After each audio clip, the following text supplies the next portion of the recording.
फिर से एक सर्वे कि अगर कोई छूट गया हो, आवास प्लस के सर्वे के बाद कई राज्यों से शिकायत आई थी कि हमारे यहाँ अभी भी पात्र हितग्राही छूट गए हैं, तो फिर से एक सर्वे प्रारंभ करने का फैसला किया गया है। अभी हमने इस साल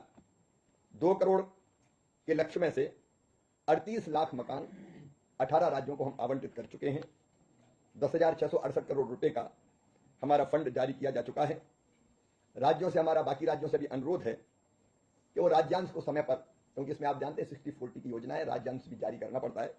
उसको समय पर जारी करें और अपने प्रस्ताव भेजें ताकि हम केंद्रांश की अगली किस्त भी स्वीकृत कर सकें। 17 सितंबर 2024 को प्रधानमंत्री जी ने उड़ीसा से सिंगल क्लिक के द्वारा 15 लाख आवासों को स्वीकृति पत्र देने का काम किया था और 10 लाख से अधिक लाभार्थियों को आवास निर्माण हेतु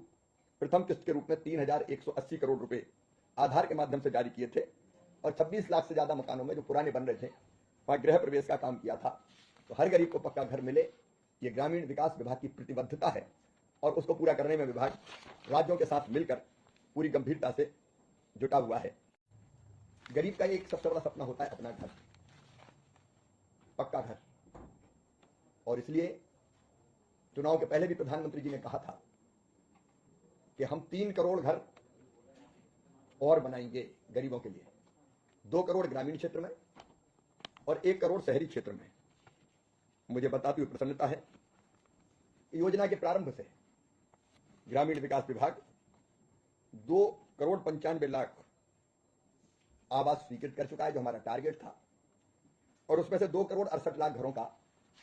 निर्माण पूरा कर चुके हैं। अब 5 सालों में 2 करोड़ नए घर हमको और बनाने हैं। हमने ये तय किया कि कोई भी पात्र परिवार न छूटे, और इसलिए पिछली बार अपात्रता की श्रेणी में जिनके पास 2 पहिया वाहन था वो भी आते थे, लेकिन आजकल 2 पहिया वाहन आम हो गया है, इसलिए 2 पहिया वाहन या टेलीफोन रखने वाले गरीब भाई बहनों को भी आवास आवंटित किए जाएंगे।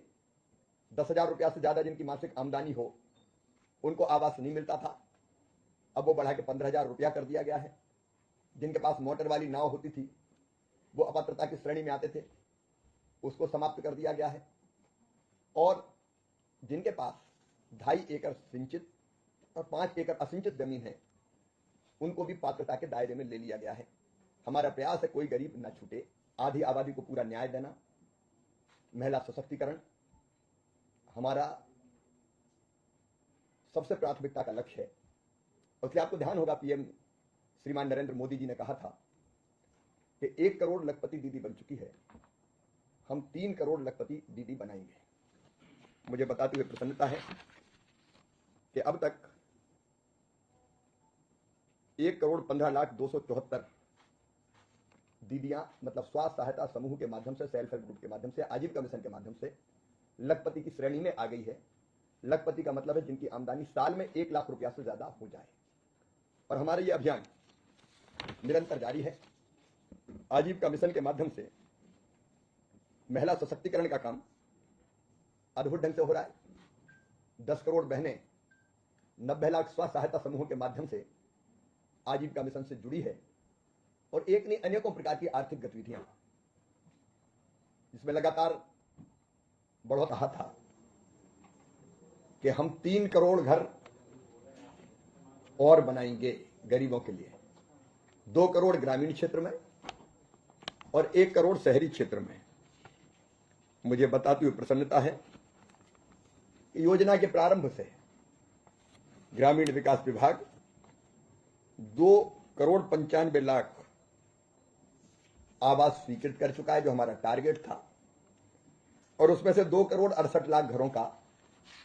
निर्माण पूरा कर चुके हैं। अब 5 सालों में 2 करोड़ नए घर हमको और बनाने हैं। हमने ये तय किया कि कोई भी पात्र परिवार न छूटे, और इसलिए पिछली बार अपात्रता की श्रेणी में